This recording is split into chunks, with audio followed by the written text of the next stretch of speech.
Hello and welcome back to my channel. मेरा नाम सुप्रिया है और आज का ये वीडियो एक मैनिफेस्टेशन स्टोरी है। और ये कोई मामूली सी मैनिफेस्टेशन स्टोरी नहीं है कि आपने सिर्फ टेक्निक लगाई और आपका काम हो गया। ये मैनिफेस्टेशन स्टोरी आपको जिंदगी के उस पड़ाव पर लेकर के जाती है जहां पर आप ये फील करते हो कि यार जिंदगी में तो कुछ बचा ही नहीं। अब किस चीज के लिए प्रिपरेशन करें, अब कैसे आगे बढ़े।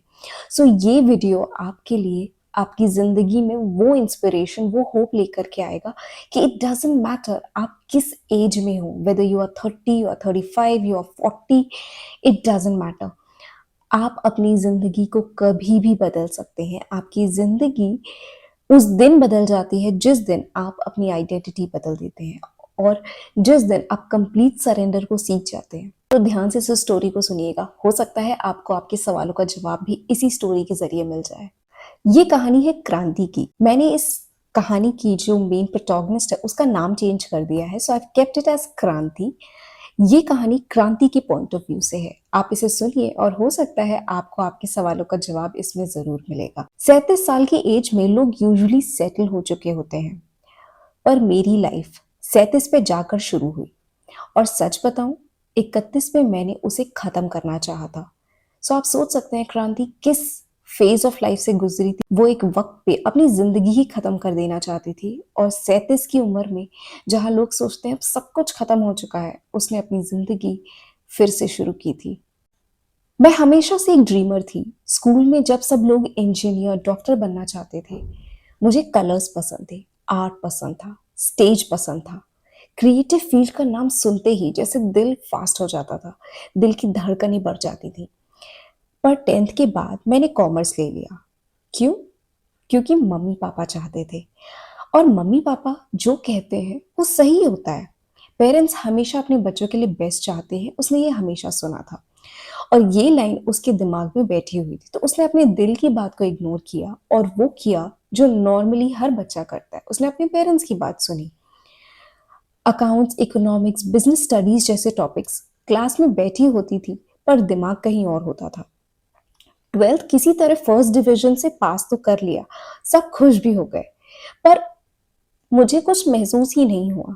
फिर बीकॉम किया and as usual BCom students के लिए सबसे बेस्ट होता है बैंकिंग एग्जाम। उस रेस में हिस्सा लेना शुरू कर दिया और वहीं से असली स्ट्रगल शुरू हुई। कॉमर्स ही समझ में मुश्किल से आता था और अब मैथ्स और रीजनिंग क्लियर करनी थी। जिन चीजों को वो कहीं ना कहीं 10th के बाद छोड़ चुकी थी, मैथ्स से उसका दूर दूर तक कोई वास्ता नहीं बचा था। अब 12th के बाद उसे उन चीजों को दोबारा से पढ़ना पड़ रहा था जिनको वो बहुत पहले पीछे छोड़ आई थी। और साथ ही साथ सिर्फ समझना नहीं था, मैथ्स को करना नहीं था, बल्कि स्पीड, एक्यूरेसी और टाइम मैनेजमेंट भी चाहिए था। मॉक टेस्ट में मॉक टेस्ट, बट हर बार का रिजल्ट सेम। उसका नाम फाइनल लिस्ट में कभी आता ही नहीं था। धीरे धीरे मुझे लगने लगा सिलेबस में नहीं, प्रॉब्लम मुझ में है। उसके फ्रेंड सेटल हो रहे थे, किसी की जॉब लग गई, किसी की शादी हो गई, इंस्टाग्राम स्टोरीज में स्माइल्स थी, बट उसकी लाइफ में सिर्फ टेस्ट सीरीज। 18 साल की एज से 31 साल तक 13 साल, कैन यू इमेजिन? एक एग्जाम प्रिपरेशन के लिए 13 साल उसने दिए और रिजल्ट जीरो। मैं याद भी नहीं कर पाती थी कि लास्ट टाइम जेन्युइनली खुश कब हुई थी। ना ही कोई हॉबीज बची थी, ना ही कोई स्किल थी। सिर्फ एक रैट रेस जिसमें मुझे भागना ही नहीं था, वो मैं कर रही थी। और मेरी सिचुएशन देखने के बाद तो मम्मी पापा ने भी प्रेशर देना बंद कर दिया। उन्होंने भी ये कहना शुरू कर दिया कि बेटा कोई बात नहीं, जॉब नहीं भी करोगी तो भी चलेगा, बस तुम खुश रहो।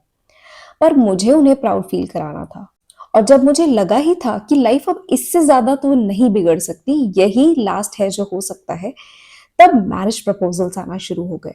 घर वालों ने सोचा कि यार 31 की हो ही चुकी हूं, तो धीरे धीरे शादी की बातें शुरू हो गई।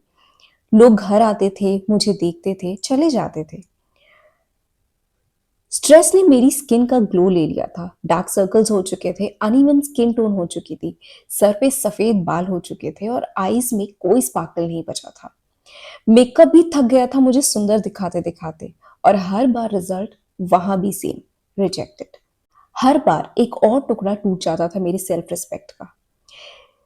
33 पे मैंने अपने सपने देखना ही बंद कर दिया था। मुझे बिलीव ही नहीं था कि कोई सपने होते भी हैं। ऐसा लगता था जैसे सपने मेरे लिए नहीं बने बल्कि सबके लिए होंगे, बट मैं इनके लिए बनी ही नहीं हूँ। बस घर का काम करना, थोड़ा बहुत ट्यूशन पढ़ा करके पॉकेट मनी जमा कर लेना, बस मैं ज़िंदा थी बट जी नहीं रही थी। और लगा था कि अब तो ज़िंदगी में कुछ होना ही नहीं है, यही रॉक बॉटम है। और यहीं पर मैंने अपने आप से संतुष्टि कर ली थी कि मेरे जीवन में कुछ नहीं होने वाला, मैं लूज़र ही हूँ। फिर एक दिन कुछ ऐसा हुआ जिसने उसे ये यकीन दिला दिया कि जो रॉक बॉटम वो सोच रही थी, वो रॉक बॉटम नहीं था। अब जो हुआ था उसने उसे पूरी तरह से तोड़ के रख दिया, जो उसने कभी अपने सपने में भी नहीं सोचा था। उसके फादर का एक्सीडेंट हो गया और डॉक्टर ने उन्हें बेड रेस्ट बता दिया, और वो भी शायद लाइफ टाइम के लिए। उसे ऐसा लगा जैसे उसकी दुनिया ही रुक गई हो, उसके पैरों के नीचे से मानो जमीन खिसक गई। आज तक एग्जाम और पर्सनल लाइफ के फेलियर में वो सिर्फ टूटी थी, बट आज वो पूरी तरह से बिखर गई। उसे लगने लगा कि वो कोई श्राप है जो अपनी फैमिली को पूरी तरह से बर्बाद करके ही दम लेगी। और वो इतना ज्यादा परेशान हो चुकी थी कि वो मंदिर गई और वहां घंटों बैठ के रोती रही। और उसने ऊपर वाले से अपने दिल की सारी भड़ास निकाल दी, जितनी वो कंप्लेन करना चाहती थी उसने कंप्लेन करी कि क्यों भगवान, क्यों, आखिर मैंने क्या गलत किया है? मैं क्यों अपनी जिंदगी में औरों की तरह खुशियां नहीं पा सकती? क्यों हर चीज जिससे मुझे खुशी मिलती है मुझसे छीन ली जाती है? मेरे पास कुछ भी नहीं बचा जीवन में खोने के लिए। अब आप मेरे साथ ऐसा क्यों कर रहे हैं? और अंत में थक हार के उसने बस यही कहा कि ये जिंदगी आपने दी है, अब इसे संभालो भी आप, अब मैं कुछ नहीं कर सकती। वो इतना ज्यादा अपनी जिंदगी से परेशान हो चुकी थी कि उसका सिर्फ एक ही मकसद था, कि उसके दिमाग में सिर्फ एक ही चीज चल रही थी कि या तो अब मेरी जिंदगी बदल दीजिए या तो अब इस जिंदगी को खत्म कर दीजिए। मैं अब इसे और नहीं बर्दाश्त कर सकती। उसने पूरी तरह से सरेंडर कर दी। उसे कोई सक्सेस नहीं चाहिए थी, उसे किसी भी तरह की कोई लग्जरी या कोई फाइनेंशियल स्टेबिलिटी कुछ नहीं चाहिए था। उसे सिर्फ अपने माइंड का पीस चाहिए था, जो कहीं ना कहीं सालों से खो चुका था। और उसने ठान लिया था कि या तो अब मेरी जिंदगी बदलेगी या तो फिर मैं खुद खत्म हो जाऊंगी। और उसने ये कह करके सब कुछ ऊपर वाले पे छोड़ दिया। और शायद वही उसकी जिंदगी का टर्निंग पॉइंट था। उसके बाद वो एक दिन मार्केट में किसी काम से जा रही थी और उसे रोड पर उसे स्कूल की एक लड़की मिली, जो कि स्कूल में सिर्फ उसके साथ पढ़ती थी, एक एक्विंटेंस थी, ना कि उसकी दोस्त। और वो सेम बैच में थे। मिलते ही एक पुराने दोस्त की या पुराने बैचमेट से मिलने की एक खुशी होती है, और ये देखते ही उसकी फ्रेंड ने उसे बुलाया और दोनों साथ में कॉफी पे गए। पता नहीं क्यों जब उसने मुझसे पूछा कि तुम्हारी लाइफ में क्या चल रहा है, मानो मेरे अंदर कोई स्विच सा दब गया हो और मैं सब कुछ बोलती चली गई। मैं उसे ठीक से जानती भी नहीं थी। बहुत सालों पहले कभी स्कूल में एक साथ पढ़े थे। और पता नहीं क्या हुआ था मुझे, जो मैं सिर्फ बोले जा रही थी। अपने दिल में भरे हुए इस दर्द को मैं बस उसके सामने जाहिर करती जा रही थी। मैं जैसे खुद को रोक ही नहीं पा रही थी। मेरी आंखें भर गई थी और कहीं ना कहीं मेरे दिल की हर एक बात मैं उसे अनजाने में बताती चली गई। उसने सब कुछ सुना और मेरे साथ सिंपैथी भी करी। उसने सब कुछ बहुत ध्यान से सुना, और सुनने के बाद उसने मेरे हाथों को पकड़ के बोला, तुम कोई स्किल क्यों नहीं सीखती? स्किल? मुझे ऐसा लगा जैसे मैं पहली बार इस शब्द को सुन रही हूँ। मैंने खुद से एक सवाल पूछा कि क्या मैंने कभी अपने आप को किसी चीज में अच्छा होने के बारे में सोचा है, या फिर मैं खुद को कुछ सिखा सकती हूँ? उसे कुछ नहीं समझ में आया कि वो आगे क्या कहे, तो उसने सिर्फ ना में सर हिला दिया। पता नहीं उसकी दोस्त ने उसके बारे में क्या सोचा, पर उसने अपने हस्बैंड को फोन किया। वो एक छोटा सा बिजनेस चलाते थे और उन्होंने अपने हस्बैंड से अपने ही ऑफिस में एक रिसेप्शनिस्ट की जॉब उसको दिलवा दी, जिसमें उसकी सैलरी बहुत ज्यादा नहीं थी, मात्र 20,000 रुपए पर मंथ थी। और उसने पूछा कि स्कूल में तुम्हें क्या पसंद था? तो जैसे मानो कोई लाइट बल्ब ऑन हो गया उसके अंदर। उसे सिर्फ एक ही चीज याद आई, आर्ट, पेंटिंग, कलर्स। तो उसने कहा ठीक है, तो तुम इस जॉब के साथ साथ ग्राफिक डिजाइनिंग का कोर्स ज्वाइन करो। और 13 साल के बाद उसे लगा जैसे मैं बेकार नहीं हूं, मैं कुछ कर सकती हूँ। और उसने ग्राफिक डिजाइनिंग का कोर्स ज्वाइन किया, फर्स्ट प्रोजेक्ट बनाया, और उसकी आंखों में वो स्पार्कल वापस आ गया। डिजाइन क्रिएट करना, लोगोज बनाना, क्रिएटिव पेजेस डिजाइन करना, उसे याद आ गया कि वो कौन थी। 6 महीने में उसने जैसे अपने आप को ही बदल दिया। पापा की कंडीशन भी स्टेबल हो चुकी थी और फोकस भी कहीं न कहीं वापस आ चुका था। फिर एक दिन उसे उसी फ्रेंड ने मैनिफेस्टेशन के बारे में बताया और उसने नेविल गॉडर्ड के बारे में सर्च किया, लॉ ऑफ अजम्पशन के बारे में जाना, उनकी जो बुक्स थी फीलिंग इज द सीक्रेट उसके बारे में पढ़ा, उस बुक को डाउनलोड किया और कहीं ना कहीं उसे शुरुआत में चीजें थोड़ी सी फिल्मी सी लगी, पर उसने सोचा कि ट्राई करने में क्या जाता है। तो उसने दो चीजें करी।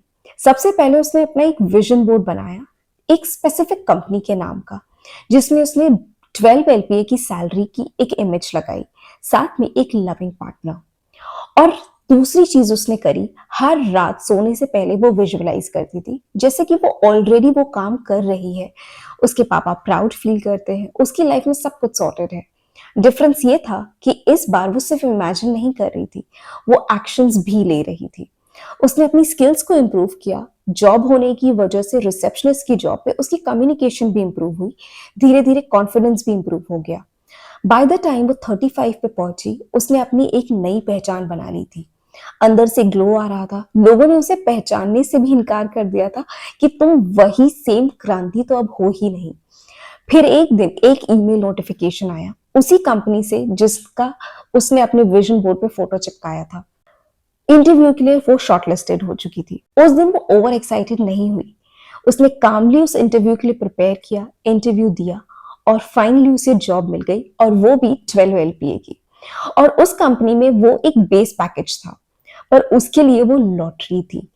36 की एज पर उसने ऑफिशियली अपनी लाइफ को चेंज कर लिया था। वो ऑफिशियली शिफ्ट हो चुकी थी, उसकी आइडेंटिटी बदल चुकी थी। और 1 साल के अंदर वो उस इंसान से मिली जिसके साथ उसने अपनी पूरी जिंदगी बिताने का फैसला किया।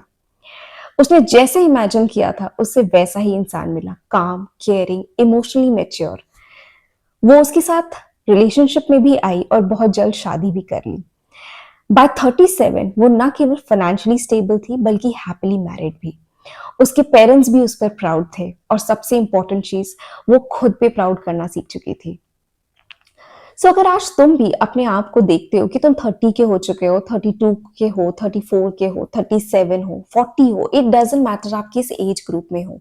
अगर तुम्हें लग रहा है लाइफ खत्म हो गई है, तो इस कहानी के जरिए इस बात को समझो, लाइफ कभी नहीं खत्म होती। चाहे किसी भी एज ग्रुप में हो, गॉड का प्लान हमेशा होता है। बस भरोसा करने की जरूरत होती है खुद पे, अपने दिल पे। अपने हार्ट को फॉलो करो, जो तुम्हारा दिल कहता है तुम उसे करो। दुनिया क्या कहना चाहती है, दुनिया क्या कह रही है, चाहे वो आपके पेरेंट्स ही क्यों ना हो, वो ही चीजें करो जिनमें तुम्हारा दिल लगता है, जिन्हें तुम खुद करना चाहते हो, जिनमें मेहनत करने से तुम पीछे नहीं भागोगे। अपने आप को काबिल बनाओ, स्किल्स को सीखो, अपने ऊपर भरोसा रखो, ऊपर वाले पे भरोसा रखो, अपने अंदर बैठे उस भगवान पे भरोसा करो जिसे हम इमेजिनेशन कहते हैं। नेविल गॉडर्ड हमेशा इमेजिनेशन को ही भगवान कहते हैं। तो अगर आप बाहर के भगवान को नहीं मानते तो अपने अंदर बैठे उस भगवान पे भरोसा करिए कि जब आप अपनी बेहतरी के लिए कुछ करना शुरू करोगे ना, वो खुद आपका साथ देंगे और आपकी जिंदगी में रास्ते अपने आप बनते चले जाएंगे। अपनी जिंदगी को बदलने के लिए ना बहुत मेजर डिसीजंस की जरूरत नहीं पड़ती। सिर्फ एक छोटे से डिसीजन की जरूरत होती है कि तुम अपने दिल की सुनना शुरू करो। दूसरों की बातों को, ओपिनियंस को, एडवाइसेस को एक कान से सुन के दूसरे कान से निकाल दो। अगर कोई चीज तुम्हारे मतलब की नहीं है, उस चीज में अपनी एनर्जी को इन्वेस्ट मत करो। कई बार जब जिंदगी आगे बढ़ती है ना, तो हमारे पेरेंट्स सोचते हैं कि वो हमारे लिए बेस्ट कर रहे हैं, बट वो उस माइंडसेट के अकॉर्डिंग करते हैं जिस माइंडसेट से वो खुद बड़े हुए हैं। वो आपके लिए बेहतर चाहते हैं, बट वो आने वाले जमाने को हो सकता है उस तरह से नहीं देख पाते या समझ पाते जैसे आप समझ सकते हैं। तो आप उनकी भी सुनिए, बट करिए वो जो आपको सही लगता है। जो आपके डिसीजंस है उनके बारे में अपने पेरेंट्स को बताइए, उन्हें समझाइए। अगर आप किसी पर्टिकुलर फ्यूचर के बारे में उनसे बात करते हो, डिस्कस करते हो, आप क्या करना चाहते हो, उन्हें समझाइए कि आप किस तरह की लाइफस्टाइल को जीना चाहते हो, किन चीजों में आपको इंटरेस्ट है और आप क्या कर सकते हो सकता है आपके माइंडसेट से उनका माइंडसेट भी बदल जाए, क्योंकि वो तो आपके लिए बेस्ट चाहते हैं। वो कभी नहीं चाहते कि उनके बच्चे परेशान हो, उनके बच्चे अपनी जिंदगी से हताश हो जाए। तो अगर वो आपको अपनी तरफ से बेस्ट देना चाहते हैं, तो ये आपका भी फर्ज बनता है कि आप अपने लिए भी उतना ही बेस्ट करें, क्योंकि जब आप बेस्ट करोगे तो आपके पेरेंट्स ऑटोमेटिकली खुश होंगे। उन्हें ये नहीं चाहिए कि आप जिंदगी भर उनके कहे कदमों पे चलो, वो बस चाहते हैं कि आप जो भी करो आप जीवन में स्टेबिलिटी को पा पाओ, खुश रह पाओ। उन्हें किसी और चीज से कोई मतलब नहीं। अगर आप अपने रास्ते खुद बना सकते हैं तो वो कभी इंटरफेयर नहीं करेंगे। अगर उन्हें लगता है कि आप रास्ते नहीं ढूंढ पा रहे हो तो वो अपने एक्सपीरियंसेस से आपको गाइड करने की कोशिश करते हैं। सो अपनी लाइफ में अपने ऊपर काम करना शुरू कीजिए, रिसर्च कीजिए, चीजों के बारे में जानिए। अगर कुछ नहीं समझ में आ रहा है तो हेल्प लीजिए, करियर्स के बारे में सर्च कीजिए। इट डजंट मैटर कि आपको सिर्फ गवर्नमेंट जॉब ही के बारे में जानना है, आप प्राइवेट के बारे में भी जान सकते हैं। आप बहुत सारी ऐसी नई फील्ड्स हैं जिनके बारे में सीख सकते हैं। आप एआई सीख सकते हैं, नई नई स्किल्स को डेवलप कर सकते हैं। There is always a vacancy for everyone जो चाहते हैं। एंड जब आप अपने आप के ऊपर काम करते हो ना, जो भी चीज आप चाहते हो वो चीज आपकी लाइफ में आने लगती है, क्योंकि आपकी आइडेंटिटी शिफ्ट हो जाती है। एंड मैनिफेस्टेशन इज इंस्टेंट अगर आप अपनी आइडेंटिटी को शिफ्ट करना सीख जाते हो। And identity is the most important thing in any manifestation. यही आपको आपके अंदर बैठे भगवान पे भी बिलीव कराती है, आप वो मैनिफेस्टेशंस पे भी बिलीव कराती है और मैनिफेस्टेशंस को रियलिटी भी बनाती है। So the key to everything is you and your identity. Shift that and everything will start shifting. So I hope आज का वीडियो सुनकर आपको आपकी लाइफ के बहुत सारी प्रॉब्लम्स के सॉल्यूशंस हो सकता है मिल गए हों, और अगर नहीं मिले हों तो इस कहानी को दोबारा से सुनिएगा और इससे कनेक्ट करने की कोशिश कीजिएगा। आपको कोई ना कोई जवाब जरूर मिलेगा जो आप अपनी जिंदगी में भी लागू कर सकते हैं और आपकी जिंदगी भी आपको रास्ते दिखाना शुरू कर देगी। So I hope this video was helpful to you, और ऐसे ही और वीडियोस देखने के लिए आप मेरे चैनल को सब्सक्राइब कर सकते हैं। Thank you so much for watching.